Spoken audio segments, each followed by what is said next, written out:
remaining individuals to join us. We hope all of you are well around the world and being safe during this COVID-19 global pandemic.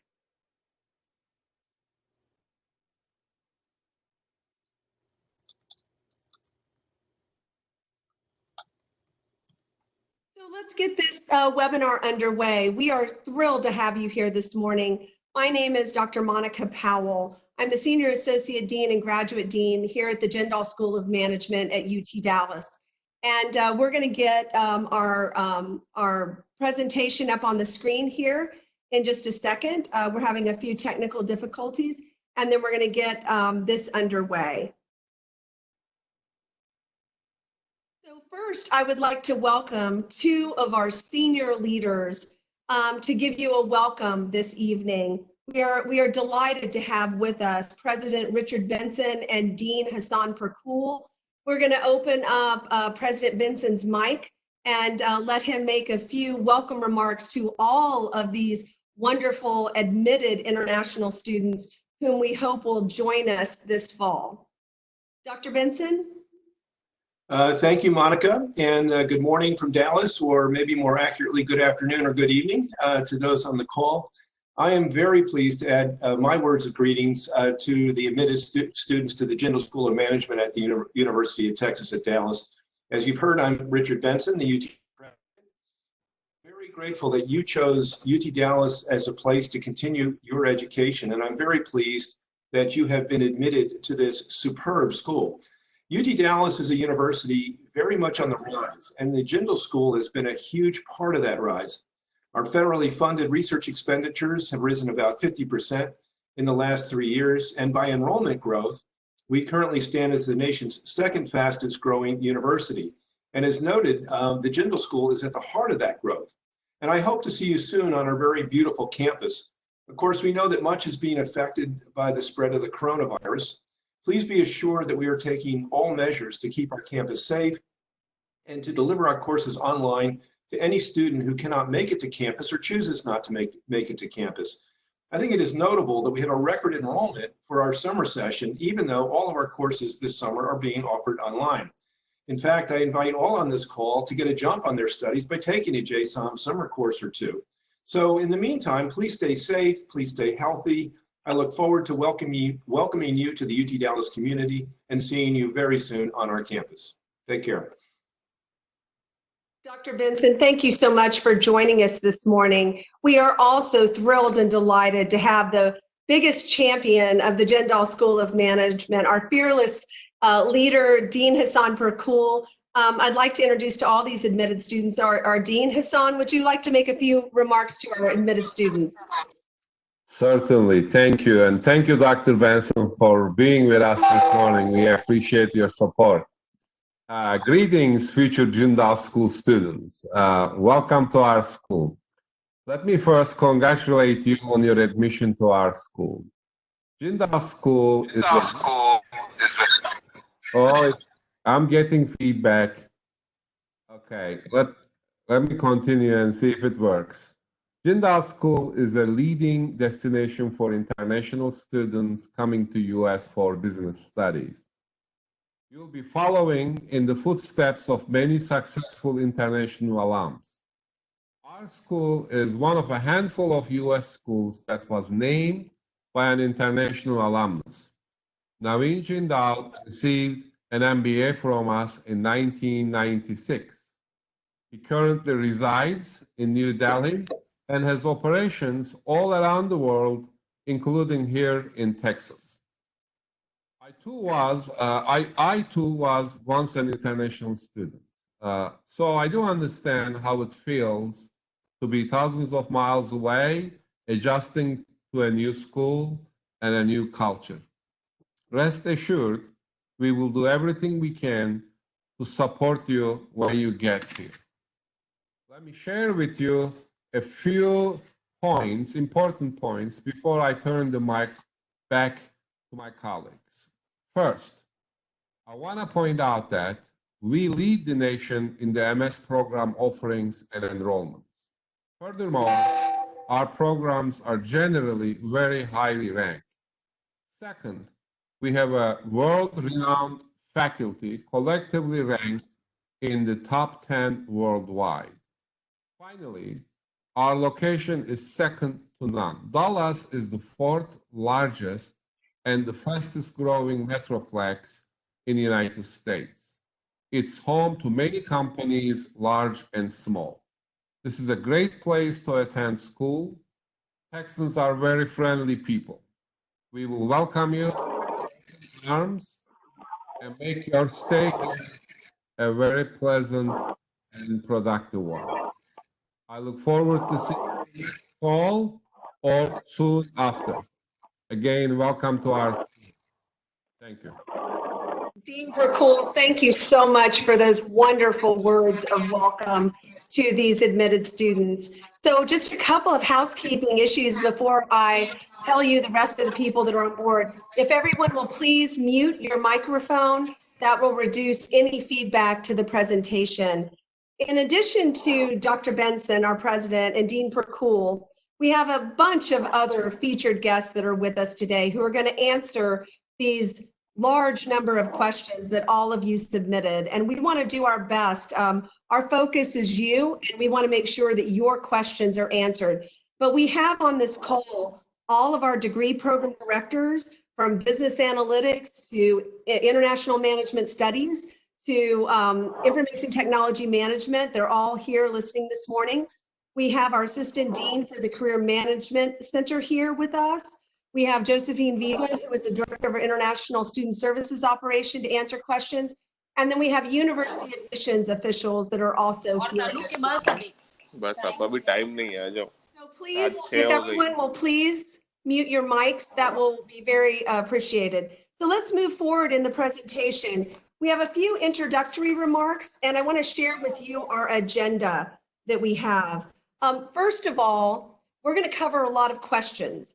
And you should all know that we are recording this presentation, and we will be sending you the recording so that you can go back and listen to it again, because we are covering so many questions it may be hard for you to capture all of the answers. Additional questions that you may have as a result of this presentation can be sent to an email address that's at the end of the presentation. That is jindal@utdallas.edu. And then again, if you will stay muted, that will help us keep this presentation going along well. So here's our agenda. We really want to talk to you about how UT Dallas is moving ahead with all kinds of energy and innovation for fall 2020. We're not business as usual, and we respond to change very quickly. As our dean said, we are a top destination for international students in the United States. We're among the top 10 universities in the United States that welcome international students to our degree programs. We really want to address how we're preparing for you for fall, and we want, most importantly, to make sure that your questions are answered. So let's move ahead. As Dean Percool said in his remarks, we are a highly ranked school, and because we are highly ranked and we attract top faculty, we have the ability to move and shift our energy to respond to unexpected occurrences like a pandemic. Our sheer size, we are not small, we are big. We have 9,000 students in the School of Management, of which 4,000 of those are graduate students. So we have the ability and the resources to shift and respond to the needs of our incoming and current students when we find ourselves not doing business as usual. The other really cool thing, there are often silver linings in dark clouds of a pandemic. And our faculty have been amazing. As we moved online for spring of 2020, our faculty embraced dozens of different technologies that delivered our top highly ranked curriculum and degree programs to our students seamlessly, so that the experience that they had in the classroom was duplicated in a virtual setting. What many students don't know, you know that our school is highly ranked by US News and Financial Times and Business Week Bloomberg. One ranking that we don't talk about often, but it is important, is in the United States, US News ranks schools based on their online capabilities. We're in the top 10, number 6 in the nation for our capabilities in delivering online instruction.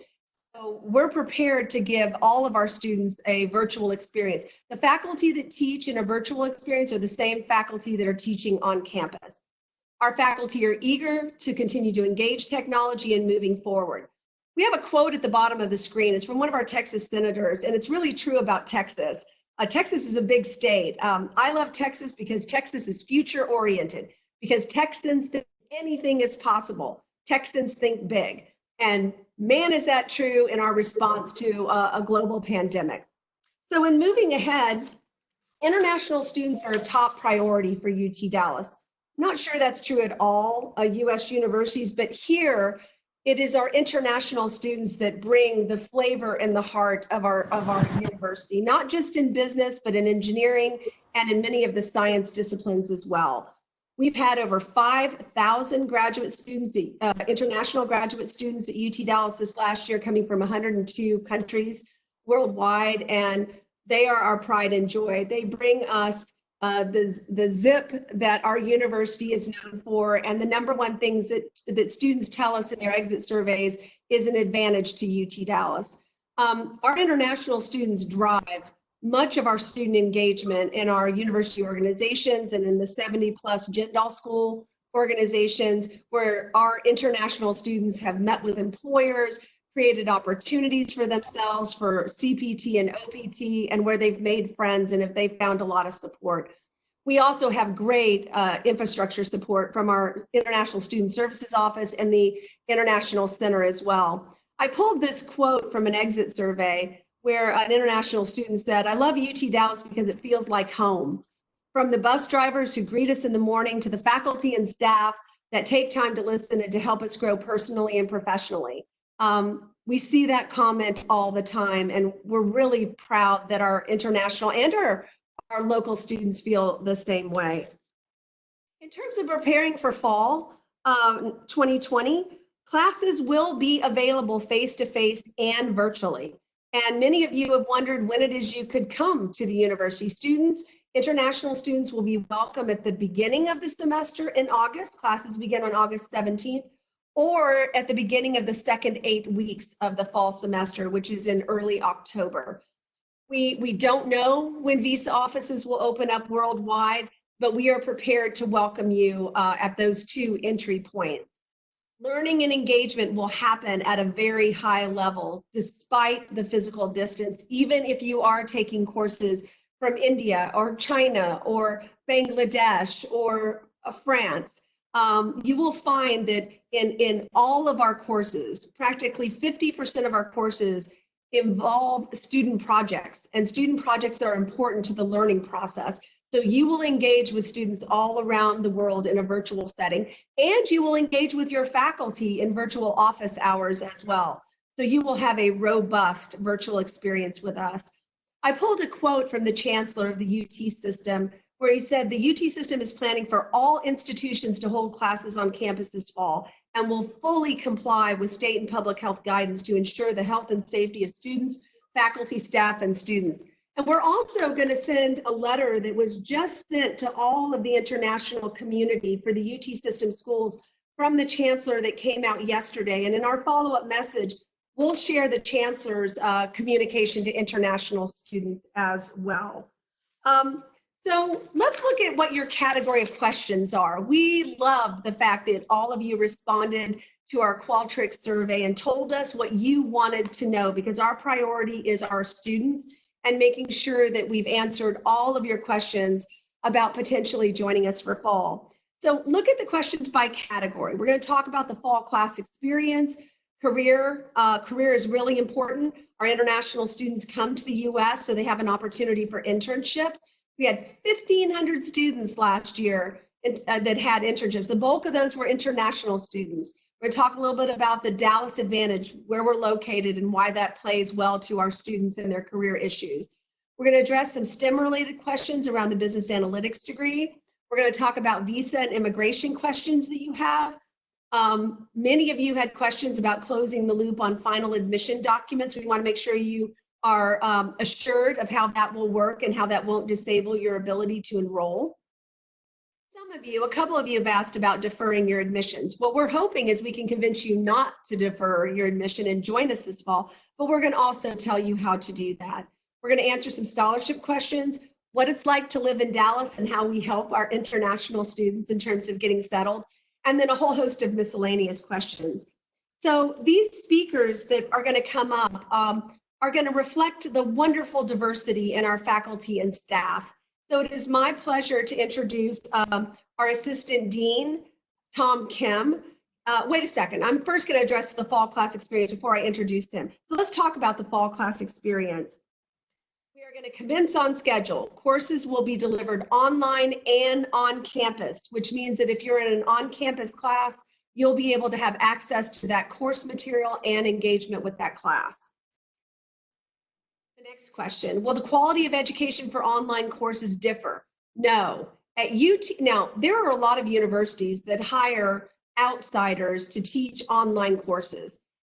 At UT Dallas and the Jindal School, you must be a member of the full-time faculty to do online instruction, because we want to ensure to our students that what they get in an on-campus face-to-face class is the exact same thing that they're getting in an online class. The curriculum, the experiences, the deliverables, how you're being graded, it is all exactly congruent, and the same projects occur in online classes as they do in virtual one, on-campus ones. In terms of limitation of classes, most of our international students take 9 credit hours or 3 courses at a time. For entering students, they generally take 10 credit hours. That's 3 courses that are related to your degree and 1 credit hour of professional development, which is really important. And our Assistant Dean, Tom Kim, is going to talk about professional development because that's your key to finding an internship. What are the pros and cons of attending this fall versus the spring? It's always better to get started on your dream than it is to wait later. The natural cycle of graduate enrollment is the bulk, probably 90 to 95% of our students begin in a fall. And that gives greater access to the ebb and flow of curriculum. You can engage quicker. For those of you that might be joining us virtually in the fall, it'll give you a jump start on your courses. So you'll be all that more ahead when you get here in January. So there are a lot of advantages to coming in the fall versus the spring. Courses will be synchronous and asynchronous. It will depend upon the class that you're in. We are working toward delivering instruction so it is convenient to our students, whether they are virtual or whether they are face-to-face.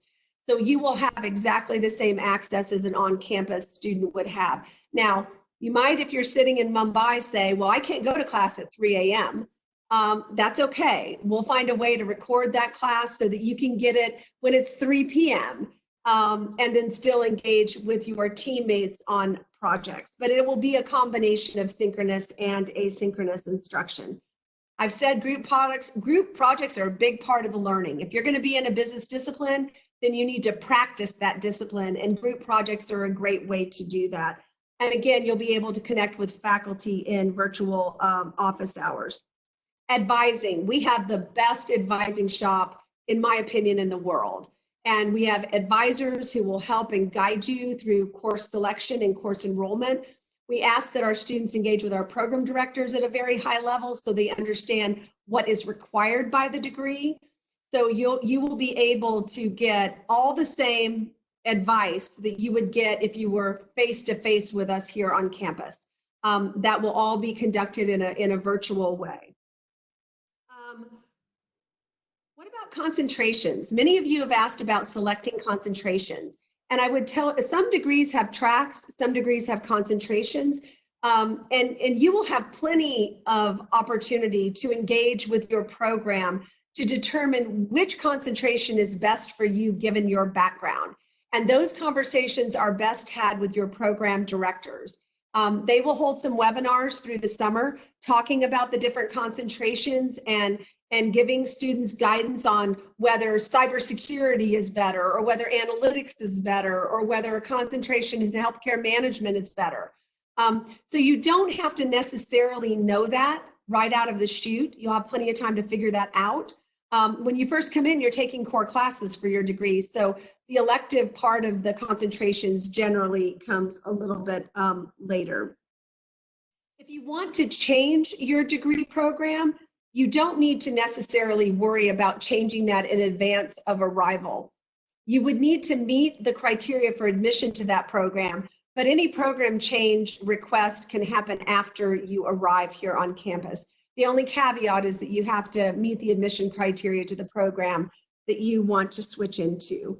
And we do have students that periodically switch from one program to another. They might go from ITM to analytics, analytics to ITM, or they might go from ITM to an MBA. It kind of depends. This is a really important question. If a student takes courses online, will the degree that is conferred say it's an online degree? No, it will not. Your degree is exactly the same degree as a student who would be here on campus face to face. The degree says exactly the same thing. So you don't need to worry about a credibility issue in terms of your degree. It is the exact same degree as any student that would be here on campus. And with regard to orientations, we have a lot of orientations. We really want to make sure that our students are counseled, that they know how to do things, they know who to talk to, they know how to troubleshoot situations. So there will be a number of international orientations and regular school and program and degree orientations that you will be invited to. And all of our students, regardless of whether you're in Antarctica or you're at the North Pole, we're going to make sure that all of you are oriented, even if that orientation occurs virtually. So now I jump-started a little earlier. It's my pleasure to introduce Tom Kim, our Assistant Dean for Career Management. Tom was born in South Korea. I was born in Japan. So we are a very, very diverse set of individuals. You're going to see a lot of different faces in this presentation. Again, I appreciate all of you muting your microphones, and I want to remind you that there will be an email address to ask further questions, and this session is being recorded and will be sent to you as a link. So Tom's going to spend 4 minutes or so talking about the career opportunities and the Dallas advantage. So Tom, are you out there? I am. Can you hear me, Monica? I can hear you, Tom, and I can see you as well. Well, very good, very good. Well, thank you, Monica. I appreciate that. And good morning to everyone from Dallas. We are nestled in North Texas, which is a great area to be in if you are a student and if you're looking for jobs and internships. Before we get started, let me just tell you a little bit of background about the career management staff. I spent 20 years in supply chain, 16 years running Pizza Hut distribution. The type of people that are in the career management center, we have an ex-director of HR from TI. We have an ex-director of HR from PwC. We have a campus recruiter, ex-campus recruiter from HPE and Allstate and healthcare. We have somebody from healthcare, Blue Cross Blue Shield. So all my staff are really engaged with what's going on in the corporate community. So the first question, how will the university support international students with internships and post-graduation employment given the COVID-19 situation? Well, first of all, I think what I just explained to you, our career management center staff, they are in tune with the corporate companies that are nestled in North Texas and throughout the United States. And we have great relationships with many of the companies. How do we support international students? Well, first of all, we do about 150 to 200 events and workshops throughout the semester. And a lot of those actually include the employer or the companies that are recruiting here at UT Dallas. We have many events such as resume reviews that are done by vice presidents of Goldman Sachs. We have LinkedIn workshops. We work with you on interviewing skills. All of our mock interviews are done by employers. And the other area that we work to help get our students professionally prepared is we conduct a MAS 6102 professional development class in the first semester of all the MS classes. And during those classes, we have 16 hours with you where we go over resume skills, interviewing skills, networking, elevator speech, and we actually work to help you get engaged with the employers. So those are the ways that we support our international students. The next question is, will I be able to opt for a summer 2021 internship if I start my program fall 2020? Yes. So the answer to that question is yes. If you are part of the business analytics, marketing, ITM, or supply chain management, and you've completed 18 credits, 9 in the fall, 9 in the spring, you are eligible for a summer 2021 internship. Matter of fact, in those areas, you are actually required to have a internship. And of course, the Career Management Center, the program directors and staff are available to help you in your search for that internship. The next question is, if a student starts the program online, how will this impact their ability to find an internship? I don't think starting an internship online would affect it in any way. We are actually remote right now, and a lot of our students are doing remote networking. We're teaching our students how to network remotely through LinkedIn and other areas. So when you take the MAS 6102 class, we're going to teach you how to do those type of things, how to reach out to alumni, which are the low-hanging fruits, and then also how to reach out to recruiters by looking at what they're posting and commenting and liking their posts, and then gradually working yourself into networking virtually. Those are the ways that you can start while you are remote. The most important thing is to get your baseline ready. And when I say baseline, I'm talking about your resumes. I'm talking about your LinkedIn profile. I'm talking about your capability to communicate, your elevator speech. Those are all the things that you would want to start in your first semester to really get that worked out in a smooth fashion so you're ready to actually go and search for that internships. But that baseline is very important. The other part of this is your passion and your attitude and your networking is a huge part of this. And so your attitude, you're going to do whatever it takes. Your passion, you're going to show that you are really engaged in searching and you're really professional about it. You can't just go out there and search and think that's going to be the proper way. You have to have a proper search process, and your attitude plays a big part of that, and your passion to do that. It is not going to be easy. It's not easy for anybody, and it's something that you have to work on and you have to be passionate about. And just like we tell every student here, searching for an internship is almost like a full-time job, and that's part of what you will have to do, is really be passionate about it. The next question is, will career fairs and workshops be conducted virtually for fall 2020? That's a great question. The answer to that is yes. We are actually doing workshops today. We've had 50 workshops for the summer already that we are doing for our students. Matter of fact, I'm actually personally doing several workshops on rebooting your career, how to search for jobs and internships in an uncertain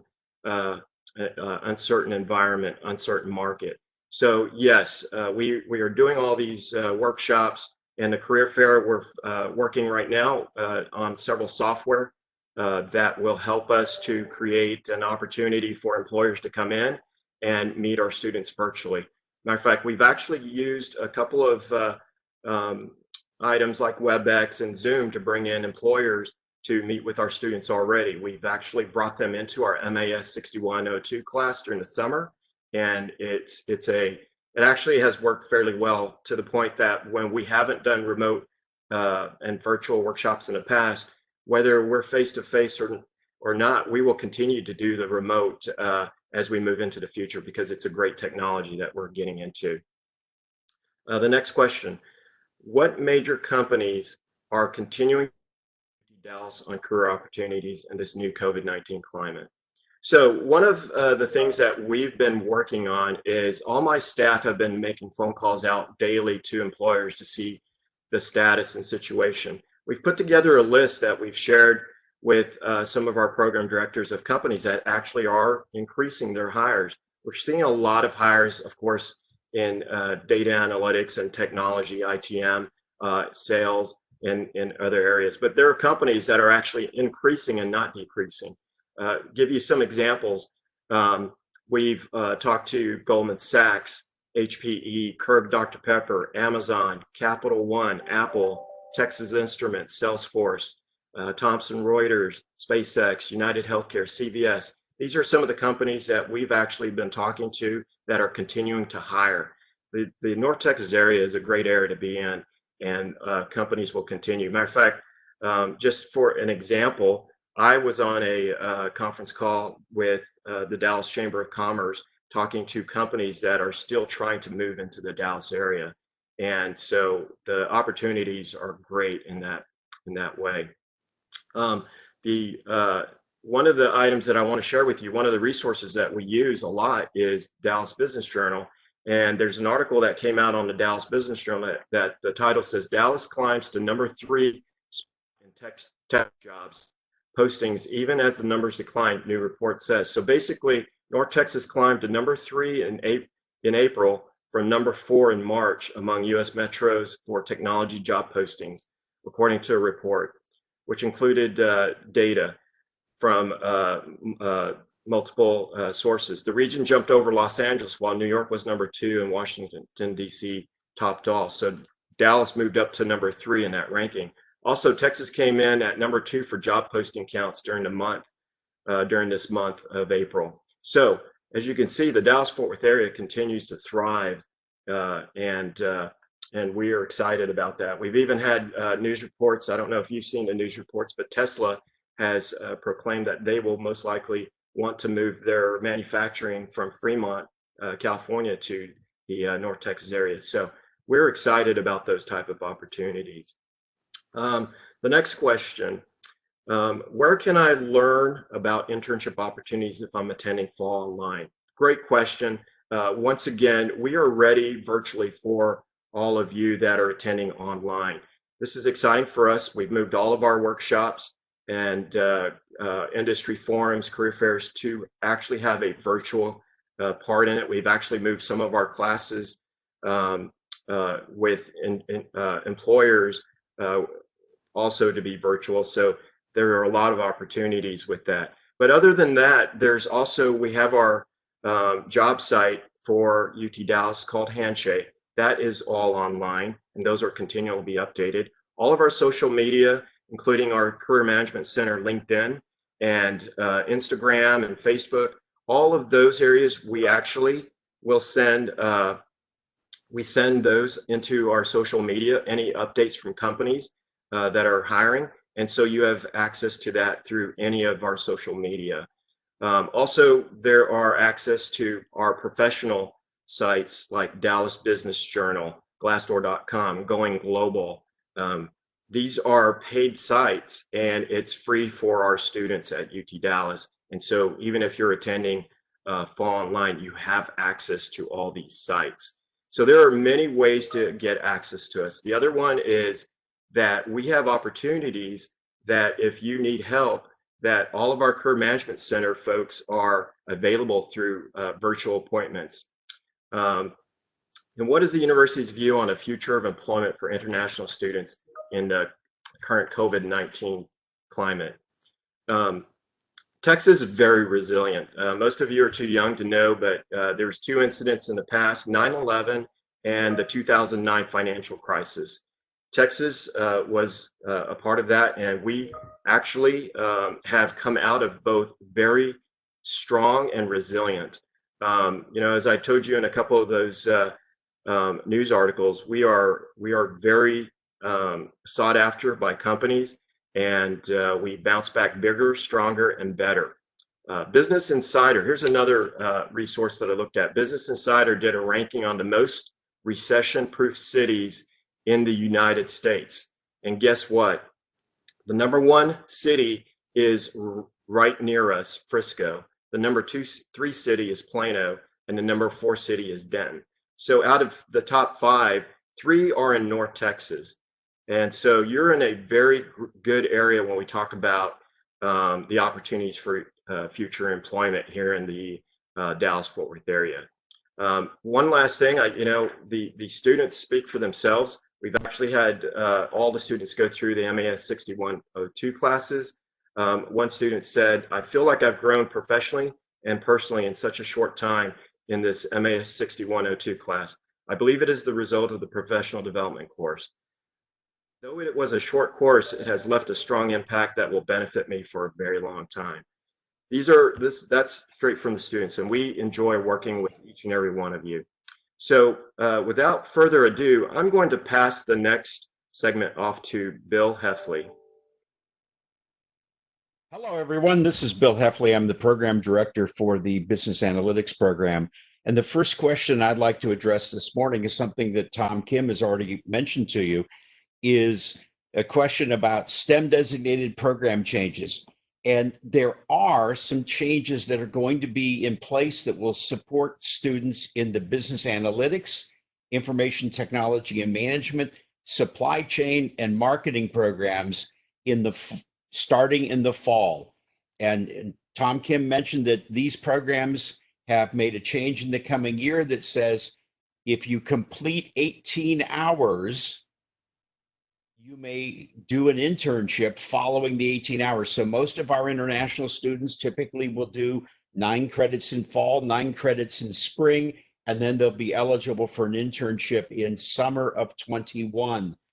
So that addresses the issue of, well, what happens if I decide to take my classes online in the fall and come to campus in the spring? Will I be held to the 2 long semesters in the US rule? And the answer is no.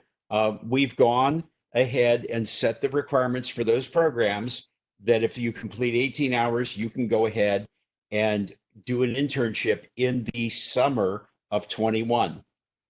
All right, next question, please. Has the business analytics program lost its STEM designation? No, we have not. The business analytics program is a STEM designated program, and we continue to be a STEM designated program and will remain a STEM designated program.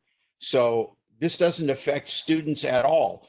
Now, one of the biggest questions that I get from incoming students when they get their I-20s is, Professor, my I-20 is wrong. It says my degree program is 52.1390.01, Management Science and Quantitative Methods Other. And that is absolutely correct, because when we launched our business analytics program as one of the first in the nation to launch a graduate program in this area, there was no category for instructional programs approved by the Department of Education called business analytics. So we're approved by the state of Texas as a management science category. That's the bucket we fit under. Next question. Now, this is the exciting thing for us, is the Department of Education in the US government every 10 years updates their list of degree program categories. They're called CIP, Classification of Instructional Programs. And one of the really exciting things they did this year is they created a new code for business analytics degrees.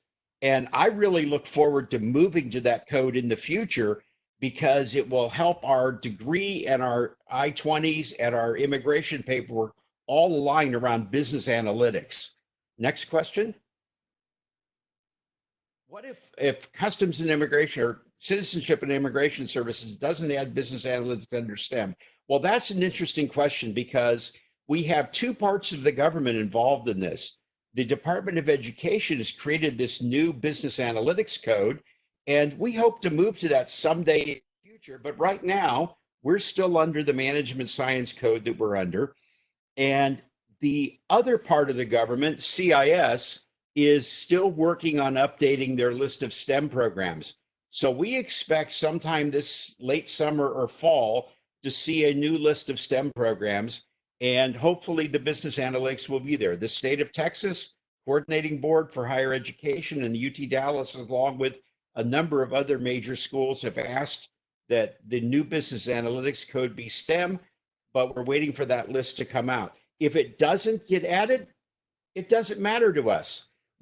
Our program is still classified as management science, and we will remain a STEM degree program. So our students are highly competitive. In the business analytics program this past year, about 92% of our students placed into professional jobs within 90 days of graduating. That's up 1 percentage point from the year before, where we had 91% place. So we're really positioned in a great place with our analytics programs. And what I'd like to do is turn this over to one of my really competent colleagues who works with us quite closely with our international students, Josephine Vida, who's our director of the International Student Services Office. Josephine, take it away. All right. Thank you, Bill. I really appreciate the chance to speak with you all. I've been scrolling through some of your pictures. As we have your camera up, it's really great to see you and have you here for this event. I'm going to go through some of the common immigration questions that have been sent through the survey to provide those answers for you. So the first question is, do we still need an I-20 if we're going to be enrolling in online classes for the fall? The short answer is no. An I-20 is important for you to attend classes in person and arrive. However, if you are kind of following the advice of the president, maybe taking a class or two in the summer, or you're going to be beginning your classes virtually in the fall, you do not need an I-20 prior to doing that. However, we do recommend it. And the reason is that I-20 gives you your CVIS. Once the visa services are open in your home country for you to go ahead and apply for a visa interview, you want to have all the materials available for you to take advantage of that as soon as possible and get as far ahead of the queue as you can. So we do encourage you to get that taken care of. We know that some of you are having challenges getting your financial documents due to the lockdowns in your country. As soon as you're able to do that, get that I-20 so you'll be ready. Next question. If I enroll in online classes for fall 2020 but obtain a visa mid-semester, can I come for the remainder of fall 2020? So Monica spoke to this a little bit earlier, and I'd like to reiterate the same thing. When you're admitted for the fall, the vast majority of students will be in that program either in person or virtually at the beginning of the semester. We also have a second 8-week term that begins in early October. For the fall rather. So if you are able to get your visa in time to come online on campus for that program, you can go ahead and do so. We'll be happy to welcome you and work with you to make sure you have the appropriate immigration documents for that mid-semester start. Next question, please. What is the deadline to submit financial documents? So there is no deadline. We issue I-20s for a semester all the way up to the day before that semester starts. There is no deadline that we impose on you. We know that there's a number of things that you are managing in terms of getting those documents to us. Whenever we get those documents, we will go ahead and process them. That allows us to issue I-20s sometimes up to a year before someone comes for classes, or even much closer for those of you who are transferring from other U.S. institutions. Next slide. What is the processing time for an I-20? I'll go ahead and start with that and take the second part later. So within 2 or 3 business days of you submitting a complete application in iCommet, you're going to get an email that tells you one of 2 things. Either your I-20 has been issued, and these are the steps for you to obtain it. We send those I-20s to you digitally, and I'll speak to you about that in a minute. The other option is you might get an email saying, these are the documents or other information that we need in order to complete the processing of your I-20. So no later than 3 business days after submitting a complete application, you'll get that kind of response back from the advisor. Make sure when you fill out the iCommet form, you complete all of the necessary eForm sections and you hit submit. Sometimes that's a step that people miss and they think it's been submitted to us and it hasn't yet. So make sure you take care of submitting and completing all of the sections. So with the COVID-19 situation, Department of Homeland Security has allowed us to do 2 types of I-20s that are not original documents. One is the electronically signed I-20, and the other one is a hand signed that is scanned and sent to you digitally. Historically, we've not been able to do that, but obviously considering the circumstances, that's something they've allowed us to do. When we issue your I-20 to begin your academic program, we will send you that digital copy with the email letting you know that the I-20 has been processed. You will then have your CVIS ID number. You can review all of the information. You'll have everything right there. Because it may take several months for the visa offices and services to reopen, you can let us know when your country comes back online, and we can send you the original I-20 by our complimentary express mail. So it'll be a two-step process, but just feel free to reach out to us whenever you get your information that visa services are open, so that we can provide the original hand-signed I-20 to you by mail. Next slide. Okay, so what is the CPT policy? There have been a lot of questions that have come up to you about this, and I'm going to explain it and hopefully not get too deep in the immigration weeds. So CPT internships are allowed for students who have been able to been in full-time status for 1 academic year. There is an exception to that, and that is for programs that allow you or that require you to have a CPT immediately. They require immediate participation. And there are two ways this can work. Immediate participation could be you need to do CPT your first semester, CPT your second semester, or it could be immediate participation is designated by your credit load. So you have to do CPT once you've completed X number of credits. For 4 programs at JSOM, we're talking about the BUON, MS in Business Analytics, our MS in Supply Chain Management, our MS in ITM, and the MS in Marketing. They are a requirement that you and all students who are in these programs must complete a CPT after you've completed your first 18 credits. So if you have not been in the United States for the 1 full academic year, but you have met the 9 credits enrollment, you will be eligible to have a CPT at that time.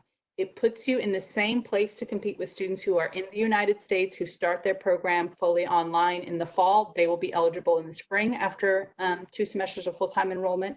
Same thing will go for those who have a virtual start. All of you will be eligible that first summer after you've completed 18 credits. When it comes down to OPT and STEM OPT, OPT is the same. You need to be in F1 status for 1 academic year. So you are allowed to apply for your OPT before you reach the 1 academic year, but you must have finished that 1 academic year in the US at the time that you're going to be doing your OPT. So nothing about the virtual start changes that, so long as you are able to meet the 1 academic year in the United States. And again, there's no impact on the STEM extension policy. Next slide. So the question about US borders opening to international students is a complicated one, and I really wish I could give you all a date. Some of the factors that we're looking at are country-specific barriers. For example, there's some executive orders that impact certain countries. For example, many European countries have restrictions based on executive order. And we also have sort of logistical challenges, right? Maybe borders aren't closed for certain countries, but there are no airlines that physically are departing from those countries and coming to the United States. And that creates its own type of restriction. So what we are seeing that's very encouraging is that some of our students who are currently residing in China are letting us know that they're starting to see visa services opening up in June, July, August. We know they are earlier in terms of the dissemination of the COVID-19. What we expect is that as other countries sort of transition out of the worst part of it, they will be able to start having those restrictions on entry to the United States being lifted. So it'll be very likely to be a country-specific circumstance that'll determine whether or not or when you're able to get a visa and arrive in the United States. Next slide. All right, so do you think the US will suspend OPT due to the increasing rate of unemployment within the United States? So one of the things that I was born outside the United States. I was born in Nairobi, Kenya, and I came to the United States mostly as an adult. And one of the things that I really value about our US system is that there's a marketplace of ideas, right? I have worked in immigration for over 10 years, and I have seen the different changes in terms of policies and priorities, and there's always discussions about what direction we go in as a country. The good news is, to Tom Kim's point, I came into the field shortly after 9/11, when there were a lot of restrictions and limitations on international students. Our ability to welcome smart, talented international students and employees to the United States continue to grow after that, I think it's going to be the same thing.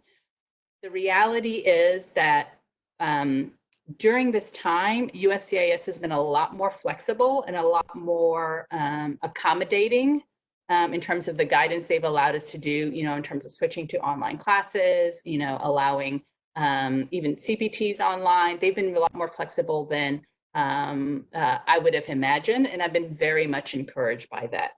Another quick point I will say is we all know, just on an economic basis, a person does not suddenly become a graduate level person able to do analytics or able to do marketing. Dislocations in the job market in certain areas do not necessarily translate to those workers being ready to work in another area. So the advocacy for OPT, for H-1B is something that is very clear in terms of employers and the types of workers that they need. And advocacy is going to continue as a way to get us out of this time. We need talented students. We need talented contributors to our economy. Next slide. All right, so what if I complete my first semester online and they still aren't issuing visas for spring 2021? What are my options? Well, there really are about at least three options. One is you can continue your online studies and come at a later time. You can come in that summer. You can come in that fall. Another option is that you can transfer your credits to a local university or college in your home country. If that's something that you want to do, that's another option for you. The third option is to stay online. You can continue and finish your programs. Did I miss one? Come later, stay online, transfer to another local university in your home country if you decide you're going to stay there instead. So it's an evolving situation. I think that we're not going to get to the point where some of these decisions are going to be made, but it's helpful to know that those options are available. So I think I've covered all of the questions that are required of me. I am actually going to turn it over to Dr. Gonzalez. He, in addition to being a professor of cell and molecular biology, he is also our Dean of Graduate Education. He oversees the International Center where I work, and he'll be able to talk to you about the cost of experience. Thank you, Josephine. Appreciate it. As Dean of Graduate Education, as Josephine says, my role is to ensure that you receive a top quality educational experience when you join us this fall. You have posted a series of very important questions, and I will try to address those one by one. First question you have is, would there be any change to tuition if courses are held online? But when you join UT Dallas, you're going to receive the same high quality education, be it face-to-face or virtually. The same top faculty members will be teaching our courses at the expected high level for our institution. Because of that, we don't envision the cost of education or the cost of tuition will remain the same. It should remain the same irrespective of the mode of it. Another of your questions, a good question, will be, would there be any change to fees for online international students who are not using university infrastructure and other resources? Well, I'm happy to tell you that we are seriously considering reducing or even eliminating some of those fees during the fall semester for those students that join us virtually. We hope to have more information on this, and we will communicate that information to you as soon as we have it. One of you asked, what is the upper limit of tuition costs during the duration of the program? Well, trying to give you a total cost is very difficult, partly because it depends on how many credits you plan to take the semester and how quickly you plan to progress through the program. If you would like help estimating your costs, email us at jindal@utdallas.edu, and we will be happy to provide you a link that will help you calculate that cost of your tuition. Finally, another good question is, would there be any financial advantages to starting my degree virtually? Actually, yes. There could be quite a few financial advantages if you join us virtually in the fall, including eliminating the cost for local housing, food, transportation, and other living expenses during that period or semester. Also, I want to emphasize this, you will be able to continue uninterrupted your educational experience and be able to receive your degree on time if you start and join us this semester, this fall semester. So I'm really looking forward to seeing all of you joining us very soon. Now, the next person that's going to join us is Michael Sigleson, a Director of Enrollment Services, which will join us to answer some of your questions.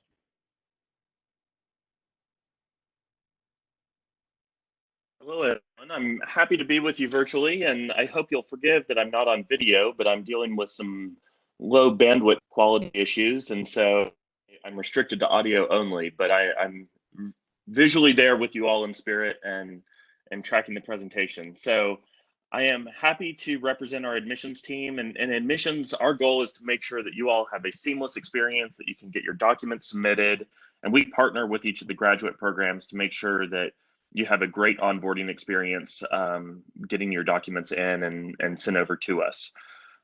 We want to make sure that you get your application complete, which you've done, and then make sure that we get those official documents and the rest of your application process post-admission set up so that you're ready to enroll. The first question is, how do you all get your documents to us if your country is locked down? And this is the case not just for some of your home countries, but also in the United States. We're receiving word that some international mail is going to be restricted over the next few weeks. For us, electronic documentation is always preferred. Most of your home institutions will have a partnership or contracted with one of a variety of different electronic document submission companies. And we take almost all of the document submission processes that are available online. So if that is available, and if your institution is open even electronically, that is the best, the fastest, and the most reliable way to get your official documents to us.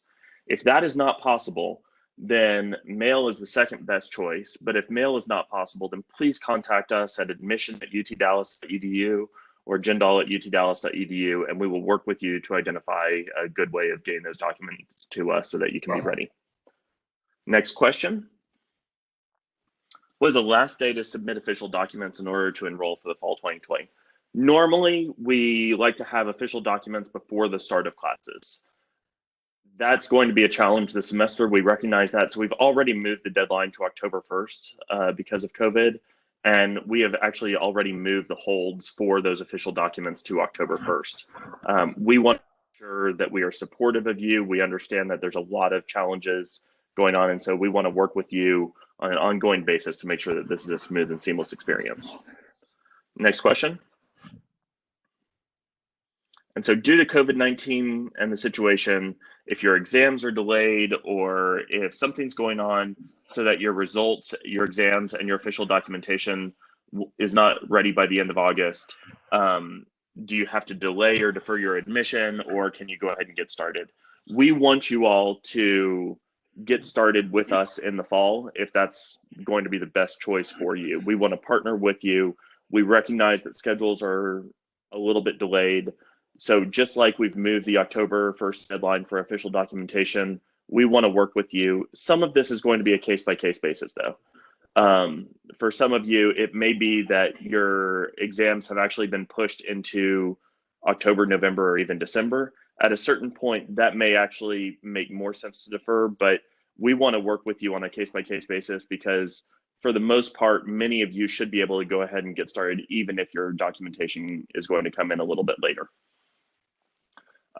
Again, we are here for you at admission@utdallas.edu. Keep working with your partners in your graduate programs and in the Jindal School. And it's now my pleasure to turn the virtual floor over to Karina Cantua and Monica Powell back in JSOM. Well, thank you, Michael. We really appreciate everybody's answers to all these questions so far. I want to point out that a number of you, about 4 of you, have asked about deferring admission. And before we talk about the process for doing that, and Karina Cantua, who's our Director of Advising Operations and Registration in the Jindal School, will answer the how-to. I just want to point out the 3 notices that are on the bottom. You know, life continues, and sometimes there are hiccups. This COVID-19 is certainly a big one, but we shouldn't let the things that happen in our lives that are a little out of our control delay the dream that you have about your future and your career. And there's no better time to start on working toward your dreams than really right now. There are a lot of financial advantages to starting your degree with us online this fall. Dean Gonzalez referred to some of those in the sense that you'll be able to stay home. You won't be paying rent and utilities. That's a huge expense that international students borrow money to pay for. So that's going to help you. You can be enrolled in the courses that we expect, which are basically for all of you 10 credit hours. That's three credit hour courses plus a 1 credit hour professional development class. You could do that and stay at home and continue to work, which will save more money toward your total college expense when you get here. And for any of you out there that follow, really successful business people in the U.S., then you know who Warren Buffett is. And man, is he an American icon and a global business leader, even in his advanced age. But I love what he says in the quote on this slide. He said, there's no better investment than the investment that you make in yourselves. And retooling yourselves when the economy is down makes you even better prepared for when the economy goes back up. And if you look at the American stock market for 100 years, you will see it always goes back up. And there are better days ahead for you in your homes and in your countries, and better days ahead for us in the U.S. The world will have a wonderful existence beyond this pandemic, and we want you to be ready for that adventure. Now, for some of you, a few of you who can't make this option and can't take advantage of joining us virtually, you can defer admission. And I do want Karina to answer those 5 questions about how you actually do it. And we'll also be glad to entertain any emails to the jindal@utdallas.edu, specifically for people who want to do that. Karina? Thank you, Dr. Powell. As Dr. Powell mentioned, we hope that you do join us this fall 2020 semester. But if ultimately that is not possible, I'm happy to answer any questions you may have regarding deferring your admission. So with that, we can get started with our first question.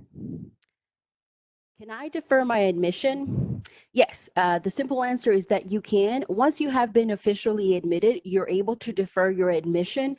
The only thing is you have to make sure that you submit your deferment request by the deadline. For fall 2020, that deadline is September 1st. Now, with that deadline, you will notice that you still have time to think about it. It is not something that you have to decide to do today. September gives you time to decide whether or not that is the best option for you. Our next question. If I defer to spring 2021 and later want to defer again to fall 2021, is that possible? Yes, you can actually change your mind if you've already decided and you defer to spring 2021. And let's say in the summer, you determine you have to now defer to fall 2021, you will still be able to do that. The only thing that you have to be mindful of is that it still has to come in. Your deferment request still has to come in by the deadline of September 1st if your original application was for fall 2020. Our next question. Is admission to spring 2021 or fall 2021 guaranteed if we choose to defer? Yes, once you are officially admitted, you are admitted. That will not change. You can submit a deferment and it will be processed and you will still be admitted for that semester that you defer to for spring 2021 or fall 2021. The only thing you have to remember is that it does have to come in by the deadline of September 1st if your original admission term is fall 2020. Next question. What is the deadline to defer admission? So hopefully you noticed in all my previous answers, I noted the deadline for fall 2020, if you're officially admitted to fall 2020, you have until September 1st to decide whether or not you want to defer to spring 2021 or maybe fall 2021. If we have anybody here who is actually an admit for summer 2020, the deadline for summer 2020 is June 1st. Okay, and I think we have our last question. What is the process to defer admission? Actually, the process to defer admission is pretty simple. All you have to do is you go into your applicant center, then into your admissions forms folder, or I guess option. You'll see a little option icon there. And then you just submit the electronic deferment form. Once you submit it, it will be processed. It will come to our office, and then we will work with Michael Seligsen's office, who was our previous presenter, and they will finally process that so that you can see your admission for that future term. Again, you just have to make sure that you submit it by the deadline for fall 2020. That would be September 1st. All right. And let us know if you're not able to find this form or anything else that you need regarding admission processing. We are here to help you out. My team and I want to make sure that your application process is as smooth as possible. So just let us know. There will be an email address noted at the end of the presentation. Please feel free to send us an email. We will help you out. All right. And with that, I'll turn it back over to Dr. Powell. Thank you. Thank you, Karina. We hope we've given all of you great reasons why there are huge advantages to getting started early and not deferring. We'd really love to have you be a part of our global university and a part of our great experience. As we move toward the concluding categories, one of the things I'm going to ask all of you to do is to have all of our students turn on your videos so that we can see your smiling faces and officially welcome you. You may not all be perfectly coiffed, but we do want to see those smiling faces at the end of the presentation. And we also welcome you to bring your families to the screen as well, because we would like to wave and say hello to them and to reassure them that we take great care of our students. So let me talk a little bit about scholarships. Can scholarship applications be considered at a test score? Unfortunately, they can't. The scholarship committee uses everything in the application process. So if you've been given a waiver on the GMAT, GRE, we can't consider scholarships without a GMAT or GRE score. Will the Dean's Excellence Scholarship still be awarded if I attend fall 2020 online? If you are a scholarship recipient and you've accepted your scholarship, you have that scholarship and you will get the in-state tuition rate. Another great reason why you should take advantage of the financial opportunity to start this fall. So that's an enormous savings of money. So yes, if you are with us virtually this fall, you've been awarded and accepted the Dean's Excellence, you will have that for fall of 2020.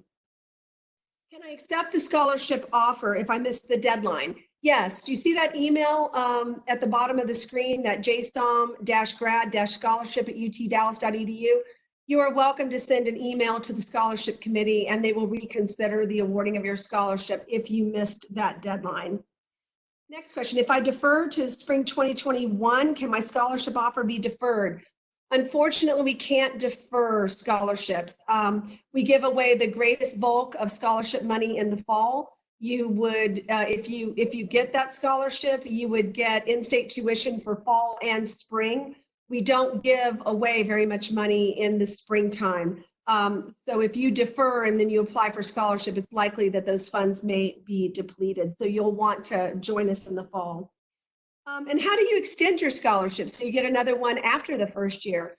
We do have continuing student scholarships that are awarded for merit, performance in class, as well as impact on the school. And we do have a bunch of donor awards that we give to our continuing students. So if you join us in the fall, you will be able to apply in by May 20th of 2021 for a fall 2021 scholarship. We do not have renewable scholarships at UT Dallas. And once again, the last question is, what are the scholarship opportunities once we're on campus? And I referred to the fact that we have those continuing student scholarship opportunities. So I'm gonna turn it over to a colleague of mine.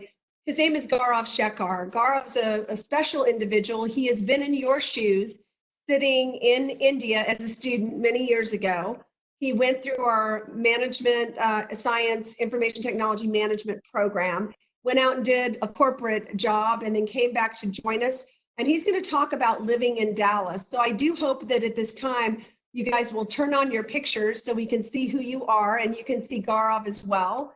And that maybe we can see some of your families behind you as well so that we can wave and say hello. Gaurav, can you take it over from here?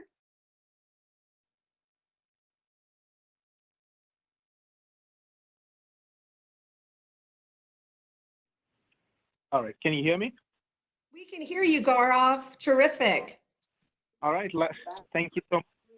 Well, good morning, good afternoon, Sat Shri Akal, Namaste, Ni Hao.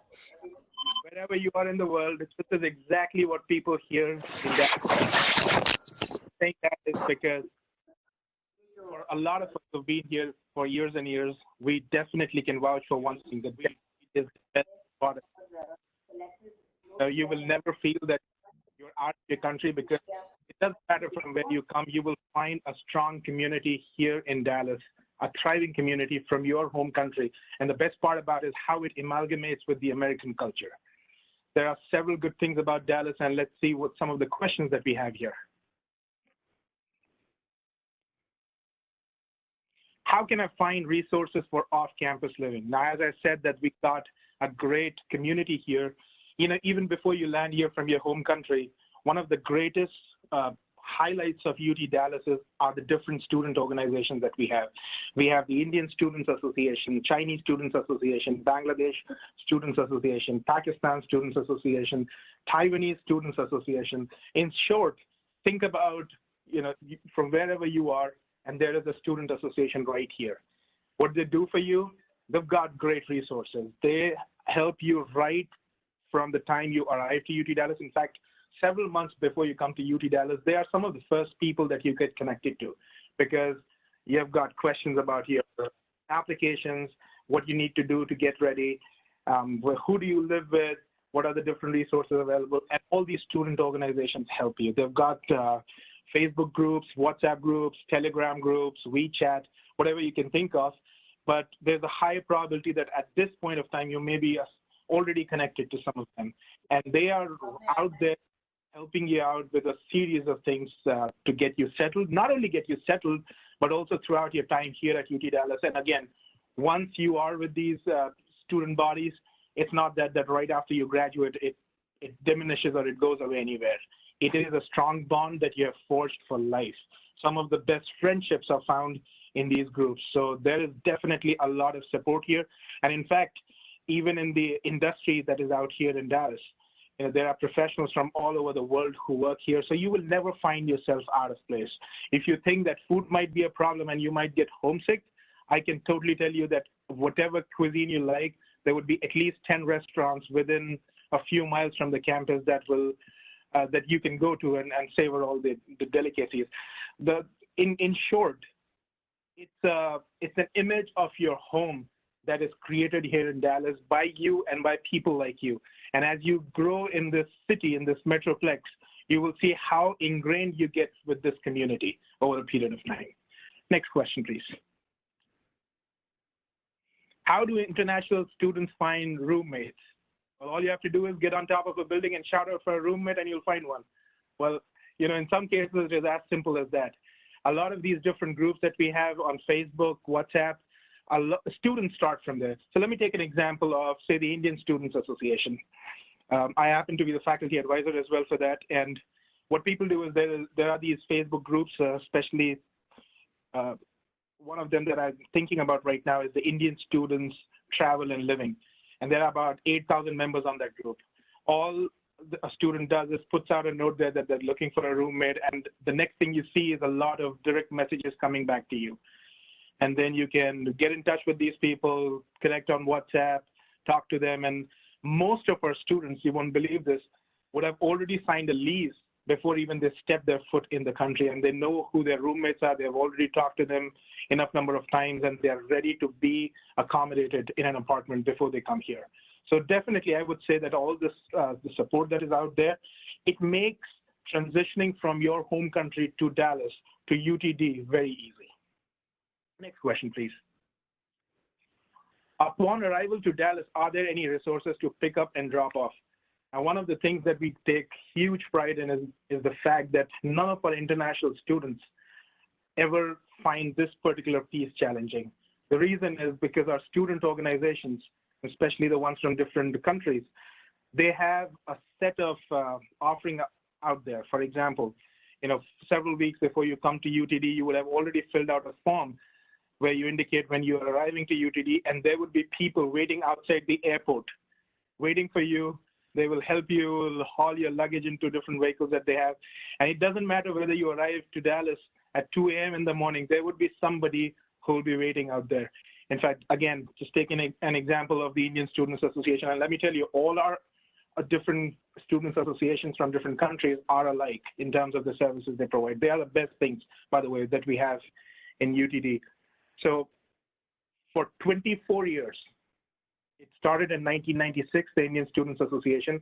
They have not even missed one pickup.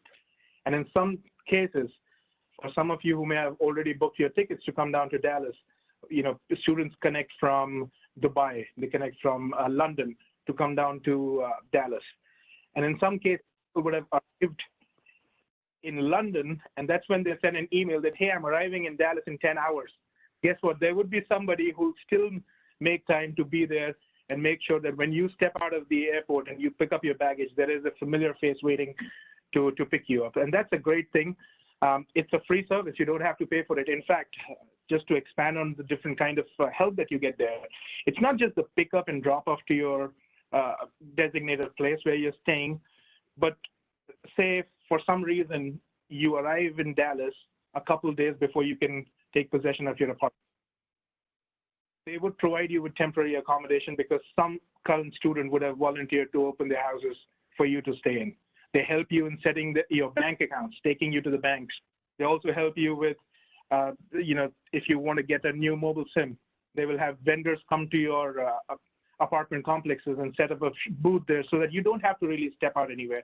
In fact, the first few days where you really need support in terms of finding your feet in the ground, in UTD, they would be with you at every step. And all the initial setup and then helping you with different aspects like, any festival that you would celebrate in your home country. And if you think that would not happen, in some cases, it may happen in a more magnanimous and bigger way here at UT Dallas because we understand that you are here away from your home and we don't want you to spend any time thinking that you're missing out on stuff. There are lots of great events and festival celebrations and whatnot that these students do. We recently had a gaming fest. A lot of you play PUBG, I'm sure, or may have heard of PUBG or have friends who do nothing but play PUBG. We had a PUBG tournament this past weekend. So again, what I'm trying to say is you don't feel that you're away from home, and probably, it's a very different and unique feeling in terms of bonding with students from your own country. Next question. Are on-campus jobs available to international students? Definitely, absolutely. Our university thrives on the support that we get from our student workers. They are there in all possible departments that we have. They're there at reception desk, they are teaching assistants, they are student workers in our labs, they are helping at the different centers that the campus has, they are in our dining, parking, policing, library. I mean, you can think of any department and you'll find student workers. Why? Because student workers are one of the most valuable elements of the fabric that UT Dallas has woven in the last 50 years. This is the 50th year of our existence. And yes, there are lots of jobs there. All you have to do is once you come to UTD and you're enrolled in your classes, you create a profile through which you can apply for jobs right here on campus. So definitely they're available to you from day one. Considering the COVID-19 situation, will the university medical insurance apply as soon as an international student arrives in the US? Well, one of the good things about this is that we've got a very premium plan that all of our students get, which means that it has great coverage. One of the things we have seen is even if you come to the university, say after a few days after the start of the month, it will still cover you from the start of the month. So definitely, you can go ahead and get that insurance. However, we do have waivers in place in case you have another provider that can provide you the same coverage as what UT Dallas is offering in their medical insurance offering. You can go ahead and submit a waiver. We just want to make sure that you are covered with the same benefits because, again, being here in the US, it's very critical for you to have good coverage. And just to wrap up this whole thing, one of the good things that we have seen about UT Dallas is more than 100 countries have their presence here on campus. I would like to share this one thing with you that we all are called Comets. As UT Dallas students, we are all Comets. And there's an award that is given out to the student organizations. at the end of the year. It's called the Golden Comet Award, which means that out of the 350 plus organizations that we have, which is the best one, and they get the Golden Comet Award. And in the last several years that I've known, it is one of these ethnic student organizations from your, that are serving students from your country that have got that award. So that just says a lot about what they do here on campus to support you. And I will tell you one thing for sure, you will never find yourself out of place. You will never find yourself secluded. Again, these organizations might be serving students from a certain country, but they are very inclusive. It's not that you end up or you bind only with students from your own country. It's a very inclusive campus. And I can totally assure you, as an alum and as somebody who's working here, that this is going to be the best decision of your life to come and experience UT Dallas. Dr. Powell, I give it back to you. Gaurav, thank you so very much. I'm going to ask Norma to put up the remaining questions all at once, just so that we can cover these remaining questions. Someone asked about teaching assistantships for international students. We don't award those to incoming students to have performed well in classes before we give teaching assistantships. Eligibility is tremendous performance in a class. The tuberculosis screening, you will need to get a tuberculosis shot when you get to the US. You will be allowed to enroll in your classes, but we will hold off in attending class until that test has come back as negative. So I just want to make a few comments about all of the folks that have joined us today. First of all, I want to wave to you and your families and have our team wave to all of you. I look at your faces and you have Jindal written all over them. I have no doubt that you could come here and have an excellent experience and feel welcome and make friends. I take great pride in being the Senior Associate Dean at the Jindal School and the Graduate Dean for all of you. And I really work hard to meet all of you and to know your names and to engage with you. The fact that 346 of you have stayed with us through this whole presentation is remarkable in terms of your interest in being here. I hope if your families can hear us and hear this presentation, that they will be reassured that at the Jindal School, I see some parents back there. Thank you for encouraging your student to get a wonderful education and to consider the Jindal School. We love seeing parents behind the scenes. We're grateful that you're considering our school. We hope you'll be a part of the Jindal experience and get to know us and have the best time of your life. We want to remind you of a couple of things. We hope that you'll share this presentation with other friends who might be thinking about applying to UT Dallas. We hope you'll share it with others that have been admitted. And we most of all hope that you'll send us an email. You can see the jindal@utdallas.edu email on the screen. You can send us any questions we haven't answered in this presentation. But we are so excited that you had the level of interest to stay with us for 90 whole minutes through this presentation. I'd like to thank all of our presenters today who come from all around the world for taking time this morning to chat with these admitted students. Congratulations on your admission. This is a highly competitive school, very difficult to get into. So the fact that you have been admitted is something worthy of great congratulations. We hope you'll be in touch with us. We thank you for being with us. Send our regards to your families and be in touch. We look forward to hearing from you soon. Bye, everybody.